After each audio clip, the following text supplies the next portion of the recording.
What if I told you the greatest general in American history didn't win by winning battles, but by losing them? What if the man who shaped the United States was powerful enough to command an army, yet strong enough to walk away from absolute power? This is not a story of perfect victories or unstoppable force. This is a story of doubt, cold winters, empty stomachs, and a leader who understood one truth most generals never do. Sometimes survival is the real triumph. Before you decide who the greatest general truly was, you need to hear this story because it changes how we understand power, leadership, and the birth of a nation. We'll explain everything in this video step by step. Don't skip it. History does not answer this question easily. It rarely crowns a single hero without argument, without shadow, without doubt. And perhaps that is fitting because the story of America itself was never simple. But if we listen closely to the long human story of this nation, one name keeps returning, not with the thunder of conquest, but with the quiet weight of consequence. George Washington, not the marble statue, not the face on currency, but the man uncertain, restrained, burdened by responsibility, and keenly aware that failure would not mean personal disgrace alone, but the collapse of an idea before it ever had a chance to breathe. In 1775, America did not look like a country destined for greatness. It was a collection of colonies, fractured, underfunded, and deeply divided. The Continental Army was less an army than a hope held together by promises. The men were cold, hungry, unpaid. Supplies were scarce. Discipline was inconsistent. And facing them was the most powerful military empire in the world. George Washington knew this. He also knew something else. That winning the war did not require defeating the British everywhere. It required surviving them, long enough for the idea of independence to become irreversible. This was not the strategy of glory. It was the strategy of endurance. Washington lost more battles than he won. That truth often surprises us. New York fell. Philadelphia fell. Morale collapsed again and again. Lesser men would have broken under the weight of repeated defeat. Others would have gambled recklessly for a decisive victory and lost everything. Washington did neither. At Valley Forge, winter descended like judgment. Soldiers left footprints of blood in the snow. Disease spread faster than hope. Congress questioned him. Rivals whispered. The revolution itself seemed to be slipping away, and yet Washington stayed. He wrote letters. He argued with Congress. He demanded reform. He listened. He learned. He adapted. And that adaptation may be his greatest military strength. Washington was not born a great general. He became one through humility. He studied his failures.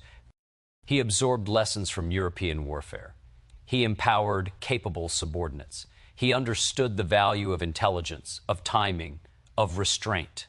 Most importantly, he understood the moral center of command, that soldiers follow not brilliance alone, but trust. Then came Trenton. On a freezing Christmas night, when the war appeared all but lost, Washington made a choice that balanced desperation with discipline. Crossing the icy Delaware River, he struck not to dominate, but to revive belief. The victory was small on paper, but immense in spirit.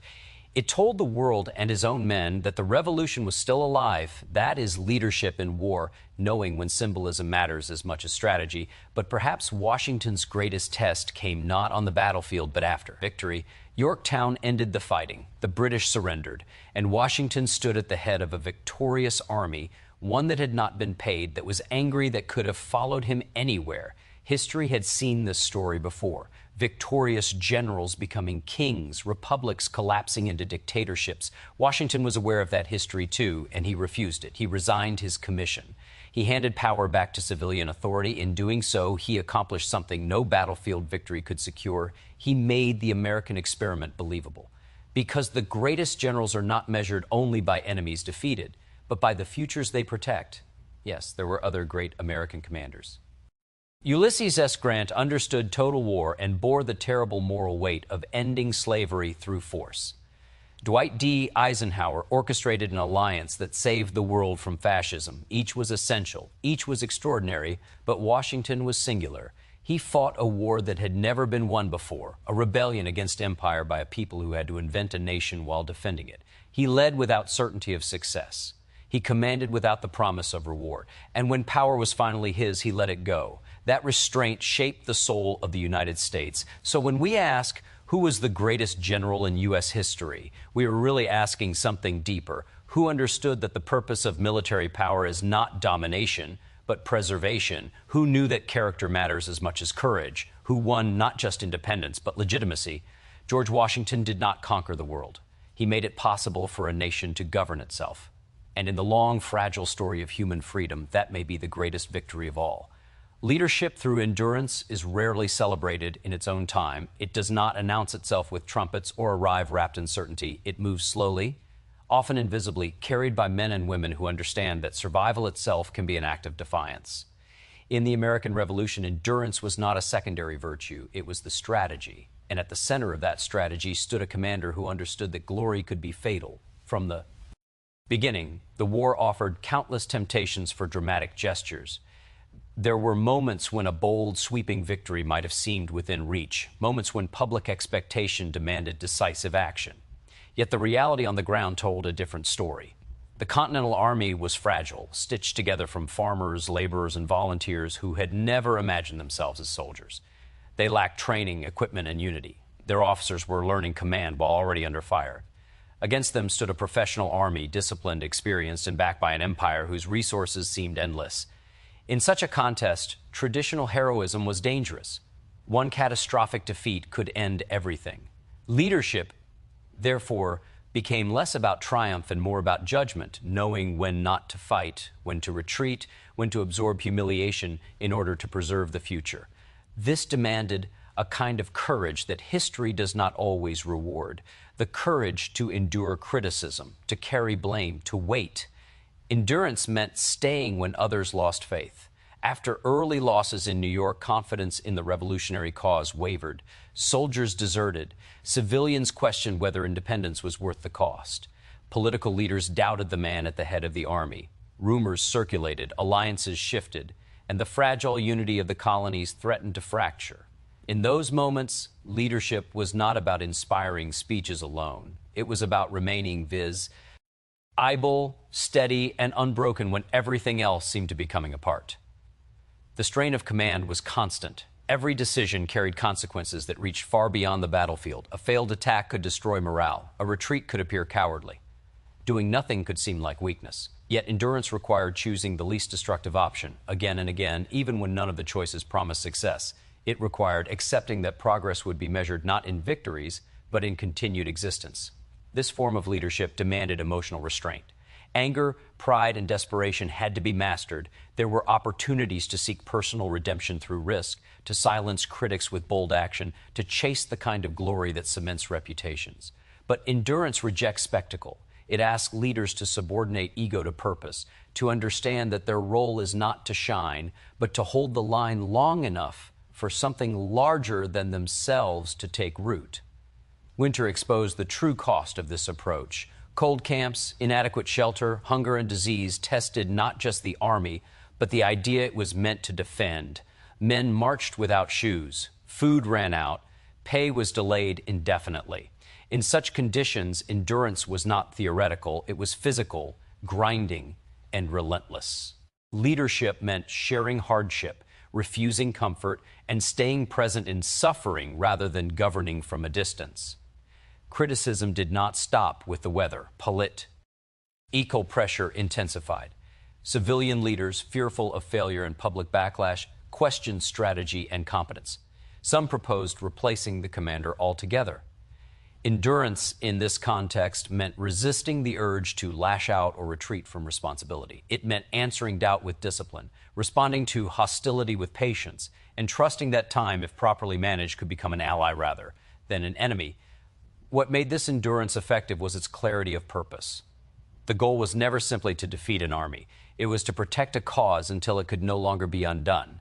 Every preserved regiment, every avoided disaster, every survived winter pushed the revolution closer to permanence. The enemy could win battles, occupy cities, and declare victories, but as long as the army existed, the war continued. Survival itself became a form of resistance. Endurance also required adaptability. Stubborn persistence without learning would have been fatal.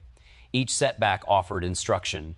Each failure reshaped strategy. Conventional battles gave way to calculated engagements. Risk was taken when it served morale or leverage, not when it satisfied pride. This willingness to adjust, to endure not by repeating the same actions, but by evolving, transformed weakness into resilience.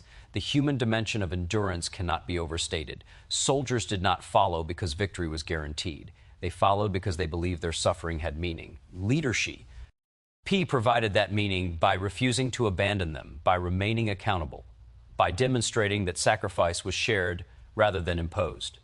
Trust, once earned under such conditions, became stronger than fear. In time, endurance altered the balance of the war. Foreign powers began to take notice. Confidence slowly returned.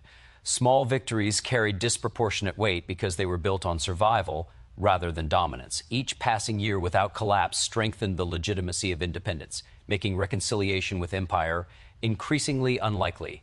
Leadership through endurance reshaped expectations of power. It challenged the assumption that strength must always be loud, aggressive, and decisive. Instead, it revealed another model, one in which restraint could be strategic, patience could be powerful, and survival could be revolutionary. This approach did not produce constant celebration, it produced continuity. The cost of such leadership was personal. Doubt lingered, fatigue accumulated, the burden of responsibility never lifted. Yet endurance required accepting that recognition might come later, if at all. The immediate task was not to be admired, but to be necessary. In the end, endurance proved stronger than spectacle. It outlasted empires, absorbed defeat without surrender, and turned uncertainty into opportunity. It showed that leadership is not always about charging forward, but about standing firm when retreat is the wiser path, about preserving fragile beginnings of a future not yet guaranteed, about holding together what cannot afford to fall apart while the world waits to see whether an idea can survive long enough to become real. Revolutions are often imagined as explosions, sudden decisive moments when old orders collapse and new worlds are born. But the American Revolution unfolded differently. It was not won in a single triumphant surge. It survived itself. And survival in this case was not passive. It was deliberate, strategic, and deeply human. From the earliest days of rebellion, the imbalance was unmistakable. The British Empire commanded the seas, fielded professional armies, and possessed generations of military experience. The colonies had enthusiasm, grievances, and an idea whose power was still untested. To confront such disparity head-on, battle after battle, would have been an act of faith bordering on recklessness. The war could not be won by destroying the enemy outright. It could only be won by refusing to disappear. This understanding reshaped every decision. Victory was redefined. Holding territory mattered less than preserving the army. Capturing cities mattered less than sustaining resistance. Time became the most valuable resource. Each month that the rebellion endured strained the patience of the empire and strengthened the resolve of those who believed independence was possible. Survival required accepting losses without surrendering purpose. Major cities fell. Important ports were occupied. The symbols of authority were repeatedly taken by British forces who believed control of geography equaled control of destiny. Yet the revolution persisted because its center was not a place, it was a will.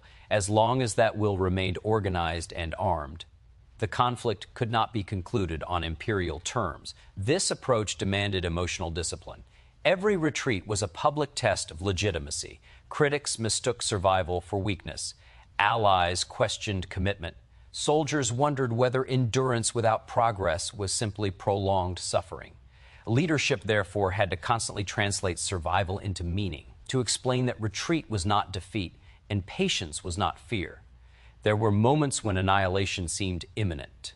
Encirclement, dwindling supplies, and collapsing morale created conditions in which disappearance appeared not only possible, but likely. The army existed in a fragile balance between cohesion and collapse. Survival depended on maintaining just enough structure to function, just enough hope to continue. What made this survival revolutionary was that it turned the enemy's strength into a liability. The British Army was designed to win clear, conventional victories. It expected wars to end when capitals fell and formal resistance ceased. But this war refused to conclude. Each surviving winter, each regrouped force, each renewed enlistment prolonged a conflict the empire could not decisively finish. Survival also allowed the idea of independence to mature. At first, it was abstract, even radical. Many colonists hesitated. Some hoped for a reconciliation, but time hardened positions. As the war dragged on, neutrality became impossible. Survival forced choices. It clarified loyalties. It transformed a protest into a commitment. The act of surviving created political space. Diplomacy required proof that the rebellion was not temporary. Foreign powers watched closely, not for battlefield brilliance, but for durability. Could this movement last? Could it govern itself under pressure? Survival became evidence. Every avoided collapse made alliances more plausible and support more rational. For the soldiers, survival was deeply personal. They endured hunger, exposure, and uncertainty, not because victory was assured, but because the alternative, abandonment, meant admitting that sacrifice had been meaningless. Leadership recognized this psychological reality. Survival was framed as purpose. Enduring another season was presented as an achievement in itself, a step closer to a future that required faith rather than proof. The battlefield became only one part of the struggle. Logistics, recruitment, morale, and public opinion carried equal weight.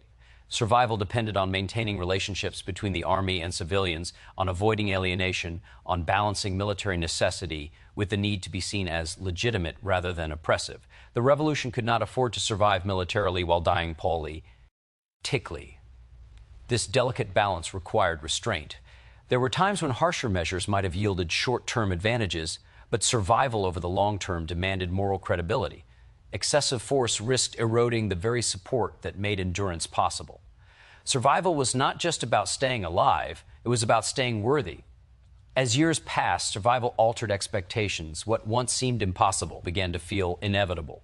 The empire's inability to extinguish the rebellion signaled limits to its power. Each failed attempt to deliver a decisive blow undermined confidence in imperial authority. The cost of continuation grew harder to justify. Survival became a form of quiet pressure, eroding resolve without requiring constant victory. Eventually, circumstances shifted. Opportunities emerged not because the rebellion suddenly became stronger, but because it had lasted long enough for conditions to change. Alliances formed, resources increased, the balance tilted not through overwhelming force, but through accumulated persistence. Winning by surviving challenged traditional definitions of military success. It suggested that endurance could be strategic, that patience could outmatch firepower, that time could defeat empires as effectively as armies. The revolution's survival demonstrated that power is not only measured by the ability to destroy, but by the capacity to withstand. This approach demanded acceptance of uncertainty. There was no clear timeline, no guaranteed outcome. Survival meant waking each day without knowing whether the cause would still exist tomorrow. It required living within doubt while acting with resolve, carrying the weight of unfinished history without the comfort of conclusion. In surviving, the revolution reshaped the meaning of victory itself. Independence was not seized in a single moment. It emerged gradually, solidified by years of refusal to vanish, by the cumulative effect of endurance that transformed an improbable rebellion into an unavoidable reality. Failure is often treated as a verdict, a final judgment on ability and worth. In war, it is usually fatal to reputation and sometimes to nations. Yet in the American Revolution, failure became something else. It became instruction. It became adaptation. It became the raw material from which survival was shaped. Early experiences revealed the limits of ambition. Initial encounters with a professional enemy exposed inexperience, overconfidence, and misunderstanding of scale. Conventional tactics borrowed from European battlefields proved costly when matched against a disciplined force with superior training and resources. Each defeat carried not only immediate loss, but the humiliation of recognizing how unprepared the Revolutionary Army truly was. The critical difference was not that failure occurred, but that it was acknowledged. There was no attempt to disguise losses as victories or to cling blindly to methods that had already proven ineffective. Instead, setbacks were dissected. Why did the lines break? Why did morale collapse? Why did coordination fail? These questions were not rhetorical. They shaped the next decision. Adaptation began with humility. Command required accepting that instinct alone was insufficient. Learning became a necessity rather than a luxury. Foreign military theory was studied. Advisors were listened to. Training methods were revised. Discipline was enforced not as punishment, but as preparation. Failure stripped away illusion and forced clarity. Adaptation also required time, and time was purchased through restraint. Rather than repeatedly seeking decisive engagements that risked annihilation, the Army learned to preserve itself while it learned. Failure informed caution. Caution allowed survival. Survival created space for growth. This sequence, repeated again and again, gradually transformed weakness into competence. One of the most significant adaptations involved redefining success. Early expectations focused on holding ground and winning set-piece battles. Failure exposed the cost of these assumptions. Gradually, the emphasis shifted toward mobility, intelligence, and selective engagement. Avoiding defeat became as important as achieving victory. The Army learned when to disappear, when to regroup, and when to strike unexpectedly. Failure also reshaped leadership itself. Authority could no longer rest on rank alone. Competence mattered. Those who learned quickly rose in influence. Those who resisted change were sidelined. Adaptation demanded flexibility not just in strategy, but in hierarchy. The revolution became, by necessity, a merit-based military experiment. The human cost of failure was impossible to ignore. Each lost battle meant lives, families, and futures altered forever. This reality imposed moral pressure on command. Adaptation was not abstract. It was driven by the desire to reduce unnecessary loss, to ensure that sacrifice served a purpose rather than repeating avoidable mistakes. Failure sharpened responsibility. Training evolved under this pressure. Soldiers were no longer treated as temporary instruments of enthusiasm. They were developed as a fighting force capable of discipline under stress. Drills, formations, and coordination improved. What began as a collection of motivated civilians slowly became an army capable of sustained resistance. Adaptation extended beyond tactics into psychology. Early failures had shattered confidence. Restoring it required more than victories. It required proof that lessons had been learned. Small successes carried disproportionate meaning because they signaled progress. Each adapted strategy that worked reinforced belief in leadership and in the cause itself. The enemy, too, became a teacher. British strengths revealed revolutionary weaknesses. Their rigidity exposed opportunities. Their reliance on traditional supply lines suggested targets. Failure against a powerful opponent forced creative inking. The war became less about matching strength and more about exploiting contrast. Adaptation also influenced relationships with civilians. Early missteps strained support. Requisitions, quartering, and disorder created resentment. Failure in maintaining public trust threatened the entire enterprise. Learning from these mistakes led to stricter codes of conduct, improved communication, and a clearer understanding that the Army existed to protect, not dominate. Adaptation preserved legitimacy. Political failure mattered as much as military failure. Miscommunication with civilian leadership created friction and mistrust. Learning to navigate this relationship became essential. Commanders adapted by explaining strategy, justifying restraint, and advocating for resources with patience rather than confrontation. Survival required cooperation across institutions still in the process of defining themselves. Perhaps the most profound adaptation was internal. Failure forced a reevaluation of identity. The revolution could no longer imagine itself as a swift correction of injustice. It became a prolonged transformation. This shift altered expectations, replacing impatience with endurance and fantasy with realism. Adaptation aligned ambition with possibility. Time revealed the cumulative power of this process. What began as a series of defeats evolved into a pattern of learning. Each mistake corrected strengthened the next decision. Each failure absorbed without collapse increased resilience.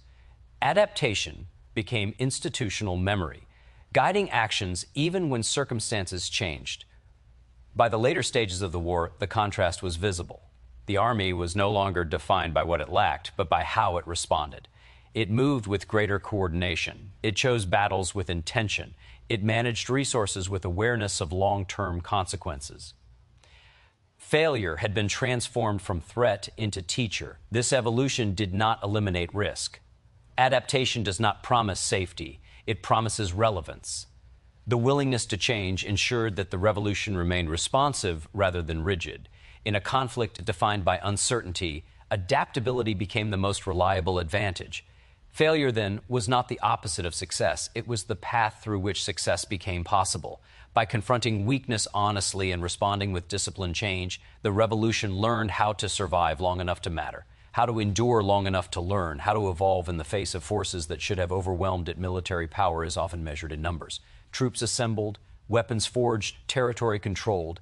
Yet history repeatedly reveals a quieter force that determines whether armies hold together or dissolve under pressure.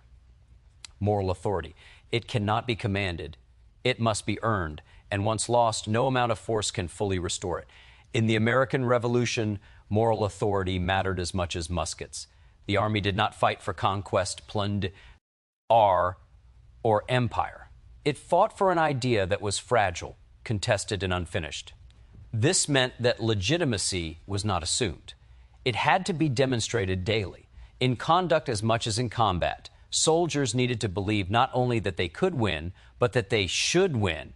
Moral authority began with restraint. Power was exercised carefully, aware that excess could destroy trust faster than defeat. Soldiers were reminded that they were citizens first, fighters second. Their behavior among civilians mattered. Theft, abuse, and cruelty were not merely crimes, they were threats to the revolution itself. An army that alienated the people could not claim to represent them. This understanding shaped command decisions. Orders were framed not only around efficiency, but around justice. Discipline was enforced to maintain credibility, not simply control. Punishment was balanced with explanation, reinforcing the idea that obedience served a collective purpose rather than personal domination. Authority rooted in fairness endured longer than authority imposed by fear. Moral authority also flowed downward. Leaders were expected to share hardship. Comfort separated command from sacrifice at great cost. When soldiers saw officers enduring the same cold, hunger, and uncertainty, loyalty deepened. Leadership became visible not in privilege, but in presence. This visibility built trust that no proclamation could manufacture. In moments of crisis, moral authority stabilized the fragile bond between command and obedience. When supplies failed to arrive and promises went unmet, belief became the currency that sustained the army. Men remained not because conditions were acceptable, but because they trusted the intent behind their suffering. That trust was cultivated slowly through consistency rather than rhetoric. The revolution's moral authority was also outward-facing. Foreign observers watched closely. They evaluated not just battlefield outcomes, but character. Could this movement govern itself? Could it restrain violence? Could it honor agreements? Moral authority became diplomatic leverage. It reassured potential allies that support would not empower chaos, but contribute to an emerging order. Even toward the enemy, moral authority played a role. Prisoners were treated with relative restraint, signaling that the conflict was not one of extermination. This distinction mattered. It reinforced the revolution's claim to legitimacy and limited the cycle of vengeance that so often escalates wars beyond control. Restraint, in this context, was strategic. Moral authority also required acknowledging limits. Leadership admitted mistakes. Failures were not hidden behind bravado. This honesty reinforced credibility. Soldiers recognized that they were not being misled by illusion. They were being guided through uncertainty with transparency. Trust deepened when reality was faced rather than denied. The relationship between military and civilian leadership tested moral authority constantly. Tension was inevitable. Resources were scarce. Expectations conflicted. Yet the army accepted civilian supremacy even when it felt unjust. This submission was not weakness, it was principle. By recognizing limits on its own power, the military strengthened the very system it was fighting to create. Perhaps the greatest test of moral authority came when victory approached. Armies throughout history have collapsed into lawlessness when restraint is no longer necessary for survival. Anger, resentment, and unmet promises surfaced. Soldiers demanded payment, recognition, and redress. The temptation to leverage force for political ends was real. Moral authority determined the outcome. Leadership appealed not to fear, but to values already established. It reminded the army of its purpose, its identity, and its responsibility. Because authority had been exercised with consistency, that appeal carried weight. The army stood down. The revolution survived not just war, but its own victory. This moment revealed the true power of moral authority. It could stop violence without force. It could redirect anger without repression. It could protect the future from the immediate impulses of the present. No battlefield triumph could have achieved what this restraint accomplished. Moral authority did not erase hardship or injustice. Soldiers still suffered. Promises were still delayed. But legitimacy transformed endurance into choice rather than coercion. Men remained RT of the system, even when it failed them, because they believed it could still be corrected. Over time, this authority reshaped national expectations. Power was no longer synonymous with domination. Leadership was no longer defined solely by command. Instead, authority became associated with character, restraint, and accountability. These expectations outlasted the war itself. Military power backed by moral authority proved more durable than force alone. It generated loyalty rather than compliance. It inspired sacrifice rather than submission. It allowed leadership to act decisively without becoming destructive. In a struggle where the future depended on belief as much as victory, this form of power proved indispensable. The revolution demonstrated that armies do not fight in isolation from the values they claim to defend. When those values are reflected in conduct, power multiplies. When they are betrayed, power decays. Moral authority was the invisible structure holding the American cause together, shaping decisions, limiting excess, and guiding force toward purpose rather than impulse power, has a way of changing those who hold it. History is filled with revolutions that began in the name of liberty and ended in the grip of a single strong hand. Victory creates momentum, and momentum tempts permanence. The greatest danger often arrives not during the struggle, but after it, when force has succeeded and restraint is no longer enforced by necessity. In the aftermath of war, authority gathers naturally around those who delivered survival. Armies look to their leaders not only for orders, but for meaning. Nations, exhausted and uncertain, search for stability. In such moments, the line between guardian and ruler can disappear quietly, almost without resistance. Power invites continuation. The American Revolution reached this precipice. The Army had endured hunger, defeat, and years of uncertainty. Promises had been made and delayed. Pay was owed. Recognition was incomplete. Resentment simmered beneath loyalty. Soldiers who had carried the revolution now faced the possibility of being discarded by the peace they had secured. The conditions were ripe for force to speak where patience had long suffered. Armed men, organized and unified, possessed leverage unmatched by any civilian institution. They could demand outcomes. They could shape the future directly. History suggested they would. What prevented this was not law alone. Laws are fragile without belief. What mattered was the decision to relinquish power deliberately, to treat authority as temporary rather than earned possession. This choice required a different kind of strength than command. It required confidence without enforcement. Letting go of power meant resisting the narrative of indispensability. Victory had elevated leadership into legend. Popular admiration blurred into expectation. The temptation to believe that order depended on continued control was real. Yet recognizing that a republic could not begin with a military ruler required clarity that transcended personal legacy. This act reframed victory itself. Triumph was no longer defined by control of outcomes, but by the creation of conditions where control was unnecessary. Power achieved its purpose by becoming obsolete. The Army's success would be measured not by its continued dominance, but by its willingness to dissolve back into the society it had defended. The process was not simple. Letting go exposed vulnerability. Without command, influence diminished. Decisions would be made by others, some less capable, some less patient. Criticism would follow. The future would unfold without guarantee. Relinquishing power meant accepting uncertainty as the cost of principle. This choice transformed authority into example. By stepping aside, leadership established a precedent stronger than any decree. It taught that power was a responsibility to be returned, not a reward to be kept. This lesson embedded itself into the political culture forming in the aftermath of war. The Army, watching this decision, absorbed its meaning. Loyalty shifted from individuals to institutions. Obedience became voluntary rather than compelled. The transition from military cohesion to civilian order occurred not through force, but through consent. That consent was earned through restraint, demonstrated at the most consequential moment. Letting go also protected the revolution from itself. The habit, of war, urgency, suspicion, hierarchy, do not easily yield to peace. If carried forward unchecked, they corrode liberty. By dissolving military authority at the moment of triumph, the revolution prevented the normalization of emergency power. This restraint reshaped expectations of leadership for generations. Authority would be judged not by how long it was held, but by how willingly it was surrendered. Leadership became associated with limits rather than accumulation. The willingness to step away became a mark of legitimacy. The absence of coercion allowed institutions to form organically. Civilian governance, fragile and contested, was given space to struggle, adapt, and mature. Mistakes would be made, but they would be civilian mistakes, correctable without violence. The future would belong to debate rather than command. Letting go of power also reframed sacrifice. Soldiers had fought not to replace one ruler with another, but to secure a system where no individual stood above the collective. Their suffering gained coherence through this outcome. The meaning of endurance was preserved. The world took notice. Monarchies observed a phenomenon without precedent.